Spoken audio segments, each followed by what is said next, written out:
Sinagot naman ni DILG Secretary Mar Rojas ang akusasyon laban sa kanya ni Tacloban City Mayor Alfred Romualdez hinggil sa pagpapabaya umano nito noong panahon ng kalamidad.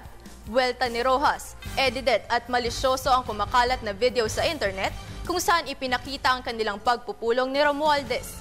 Yan ang pinag-usapan sa ulat ni Dennis Cortez.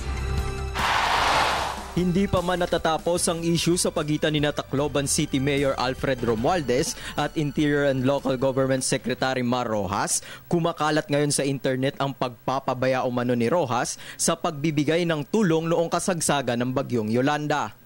Ayon kay Rojas, malisyoso at edited ang nasabing video at nais lamang nitong kunin ang simpatsya ng publiko para sa Tacloban City Mayor.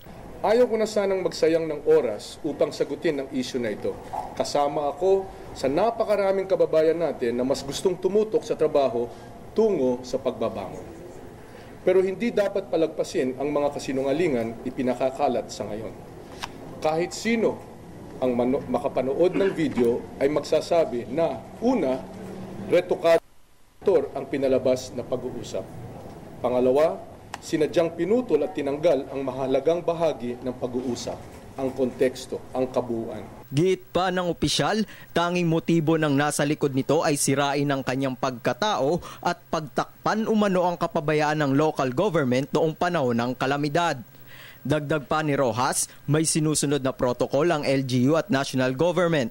Tama lang daw na humingi siya ng sulat kay Romualdez bilang patunay na hahawakan na ng national government ang operasyon. Ang nais ko lamang gawin, linawin ang hatian ng trabaho at pananagutan ng bawat isa. Sinabi niya, sinabi ng kanilang city administrator, sinabi ng kanilang mga local officials, malaking dagok ito sa amin, hindi namin kaya ito. Kami na raw ang bahala, meaning national government. Para malinaw, sinabi ko na sumulat siya para walang turuan at walang sisihang balang araw. Ayon kay Rojas, mismong si Mayor Romualdez ang lumabag sa kautusan dahil wala ito sa Operation Center habang nasa Code Blue Alert status pa lang ang Tacloban. Sa tingin naman ni political analyst Ramon Casiple, dapat magkaroon ng maayos na koordinasyon ng dalawang panig, lalong-lalo na sa panahon ng kalamidad. Ngayon, nagiging usapin dito sa kanilang dalawa, in fact, ay sino ba talaga nagkamali? Kasi as first responder, ang local government, according to law, at according to the protocol, sila dapat ang mahawak.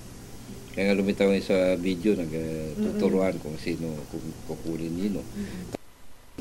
Ang reality on the ground, nung first 3 days, hindi talaga makapag-respond kahit gustuhin ng mga first responder. Dahil wasak sila mismo biktima. Siniguro naman ang pamahalaan na hindi mapapabayaan ang mga nasalanta ng kalamidad sa kabila ng nagaganap na banggaan sa politika. Ang national government, tuloy-tuloy ang tulong. Ginawa ng national government ang lahat ng makakaya ng national government. No? Walang nireserba, wala na po, binigay lahat. Para sa Telebisyon ng Bayan, Dennis Cortez.